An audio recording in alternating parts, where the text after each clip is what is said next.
Assalamualaikum dear students, how are you today? You will be fine, I hope so. आज हम करने जा रहे हैं एक नया चैप्टर स्टार्ट।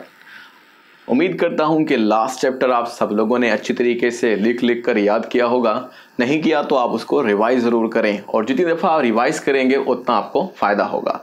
जो लोग आप में से नए हैं उनके लिए पिछले चैप्टर के लिंक्स डिस्क्रिप्शन में मौजूद हैं, वहां पर आप उसको जाकर क्लिक कर सकते हैं और चैनल को सब्सक्राइब भी करें, लाइक एंड शेयर करें ताकि दूसरे स्टूडेंट्स को भी पता लगे, वो भी याद कर लें, उनका भी कुछ ना कुछ फ़ायदा हो।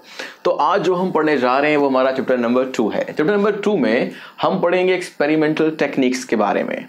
देखें, अगर आपसे कोई कहता है कि केमिस्ट्री क्या है तो आप ये समझें कि केमिस्ट्री का ये सवाल आपको ये बताने पे मजबूर कर रहा है कि केमिस्ट्री असल में एक एक्सपेरिमेंटल चीज़ है जिसको आप परफॉर्म करें, जिसके ज़रिए से आप लोगों को बता सकें कि देखें अगर हम ये रिएक्टेंट्स मिलाते हैं या ऐसा करते हैं तो फिर हमें क्या कुछ देखने को मिलता है। कोई जादू भी हो सकता है, आग लग सकती है पानी पर। बहरहाल ये केमिस्ट्री आसान नहीं है, मतलब एक बड़ा वास्ट नॉलेज है जिसमें बेशुमार एक्सपेरिमेंट्स हैं। तो जो हमारी क्लास में सबसे अहम बात रहेगी या फोकस रहेगा वो चंद एक्सपेरिमेंटल टेक्निक्स पे रहेगा। एक्सपेरिमेंटल टेक्निक्स को शुरू करने से पहले चंद अहम बातें आपको ज़रूर पता होनी चाहिए। देखें, असल में जो रेलेवेंट यहाँ पर बात है वो ये है कि हमारे पास एनालिसिस है।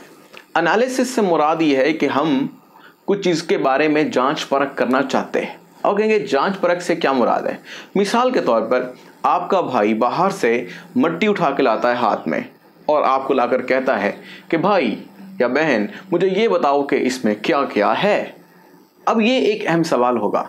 यहाँ पर अगर आप केमिस्ट के एतबार से सोचेंगे तो ही आप उस सॉइल के अंदर मौजूद जितने भी कंपोनेंट्स हैं वो आप बता पाएंगे। अगर आपने बता दिए तो समझ लीजिए आपने एनालिसिस किया। अब एनालिसिस एक्चुअली दो किस्म का होता है। मैं थोड़ा सा यहाँ पर आपके लिए समझा देता हूँ कि ये आपके पास एनालिसिस है और एनालिसिस दो तरह का है। नंबर 1 हम ये बोलते हैं क्वांटिटेटिव एनालिसिस और क्वालिटेटिव एनालिसिस। अगर आप एनालिसिस करने जा रहे हैं तो असल में आप केमिस्ट्री की एक इम्पॉर्टेंट ब्रांच पढ़ रहे हैं जो इस चैप्टर में हम एक्चुअली पढ़ेंगे। तो वो क्या है? That is called analytical chemistry. अब एनालिटिकल केमिस्ट्री का तो ताल्लुक है वो एनालिसिस से है। यानी अगर आपको कोई कहता है डिफाइन करें एनालिटिकल केमिस्ट्री तो आप कहेंगे analytical chemistry is a branch of chemistry which deals with the study of analysis, या यूं भी कह सकते हैं कि which deals with the study of quantitative and qualitative analysis. तो आपको ये बात फिर समझ में आई कि जो अब हम पढ़ रहे हैं वो असल में एक केमिस्ट्री की ब्रांच के बारे में पढ़ रहे हैं और केमिस्ट्री की इस ब्रांच में जो हम एनालिसिस करने जा रहे हैं वो दो किस्म के हैं। अब इनका क्या मतलब है, इनको शॉर्टली अगर देखें तो आपको समझ में आ जाएगा। जैसे मिसाल के तौर पर जो क्वांटिटेटिव एनालिसिस है इसको आप नाम से भी समझ सकते हैं क्वांटिटी, और क्वालिटेटिव एनालिसिस को आप मान सकते हैं क्वालिटी। अगर मैं आसान लफ्ज़ों में बात करूं तो अब आपको बहुत अच्छी तरह समझ में आ जाएगी। वो क्या बात है? वो ये वाली बात है कि अगर वो जो आपका भाई आपको सॉइल ला कर देता है, आप उस सॉइल में से एनालिसिस कर कर ये बताते हैं कि इस सॉइल में फॉर एग्ज़ाम्पल कैल्शियम है, मैग्नीशियम है, ऑक्सीजन है और कार्बोनेट्स हैं।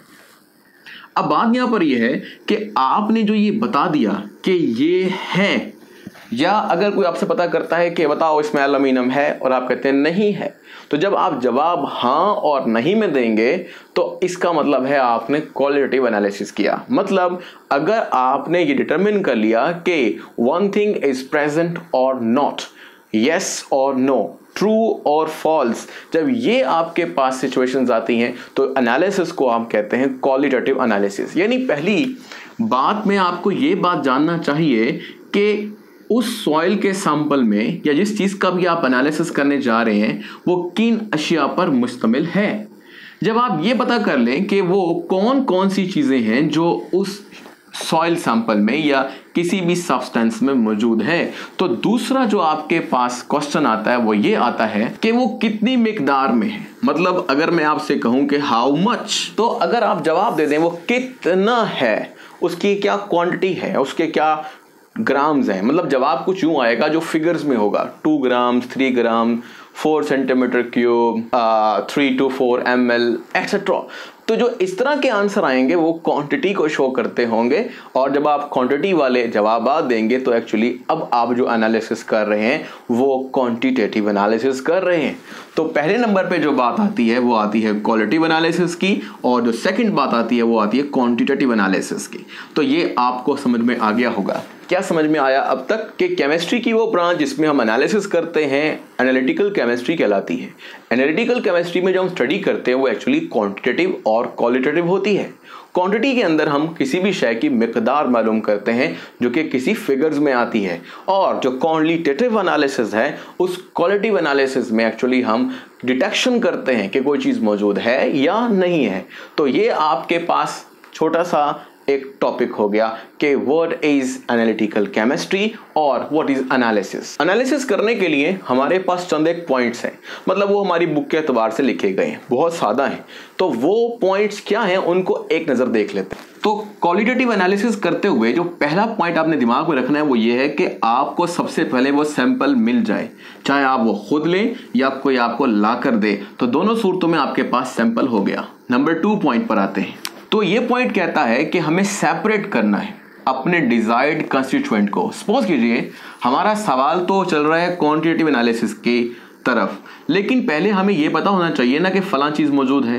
तो जो फलां चीज़ हमने यहाँ पर फॉर एग्जांपल कैल्शियम लिया है, तो जो कैल्शियम है एक्चुअली वो डिजायर्ड कंस्टिट्यूएंट है जिसके बारे में आप ये देखना चाहते हैं कि उसकी क्वांटिटी कितनी है। तो पहले नंबर पर क्या हुआ, सैंपल लिया और फिर उसमें से अपनी मर्जी का जिसके बारे में आपने क्वांटिटी फाइंड आउट करनी है वो कंपोनेंट अलग किया। अब आते हैं तीसरे पॉइंट की तरफ।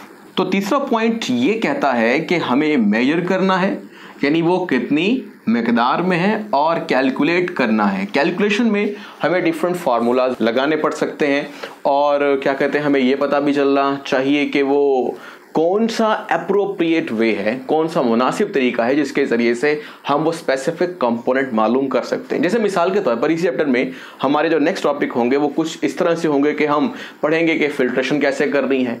अब कुछ सब्सटेंसेस को आप मालूम कर सकते हैं बाय फिल्ट्रेशन, फिल्टर करें, अलग करें, तोल लें, या फिर कभी कभी हमें पेचीदा कंपाउंड्स के बारे में भी जानना पड़ता है। हो सकता है उसके लिए हमें सब्लिमेशन करनी पड़े या हमें क्रोमेटोग्राफी करनी पड़े। तो ये डिफरेंट किस्म के प्रोसीजर्स हैं जिनको हम अपनाएंगे तो we will obviously find out the way how we calculate the things। अब ये है कि फोर्थ पॉइंट क्या कहता है। तो फोर्थ पॉइंट ये कहता है कि जो हमने एनालिसिस कर लिया, जो भी टेक्निक हमने लगाई, यानी चाहे हमने फिल्ट्रेशन की, चाहे हमने सब्लिमेशन की, या हमने क्रोमेटोग्राफी की, या क्रिस्टलाइजेशन की, इन सब चीज़ों को जो हम देखभाल कर एक या एक से ज़्यादा टेक्निक लगाने के बाद जो हम नताइज अखज़ करेंगे और फार्मूलाज लगाएंगे, वो जो हमारे पास पॉइंट होगा that is the last point कि हमें कंक्लूड क्या किया, क्या नतीजा क्या निकला भाई, वो जो आपने हासिल किया था किसी सॉइल से कंपोनेंट वो कितने मिकदार में है। तो ये थे बेसिक से 4 पॉइंट्स जिनको हम फॉलो करते हैं। ये इतने भी सादा नहीं है जितने यहाँ पर आपको नज़र आ रहे हैं, लेकिन वक्त के साथ साथ आपको नज़र होगा कि डिफरेंट सैंपल्स के लिए डिफरेंट प्रोसीजर्स की ज़रूरत पड़ती है। हमारी इस क्लास में जो बेसिकली या जिन टेक्निक्स पर हम बेसिकली फोकस करेंगे वो सेपरेटिंग टेक्निक्स हैं। जैसे मैंने अभी आपको कुछ बताया, जैसे फिल्ट्रेशन या फिर सब्लिमेशन, क्रिस्टलाइजेशन, क्रोमेटोग्राफी, ये सब चीज़ें बहुत ही इंपॉर्टेंट रहेंगी आगे चलकर। तो मिलते हैं नेक्स्ट लेक्चर में। सब्सक्राइब करें, लाइक करें और शेयर भी ज़रूर करें ताकि दूसरों का फ़ायदा हो और आपको भी नोटिफिकेशन बर वक्त मिल सकें। अब के लिए खुदा हाफिज़।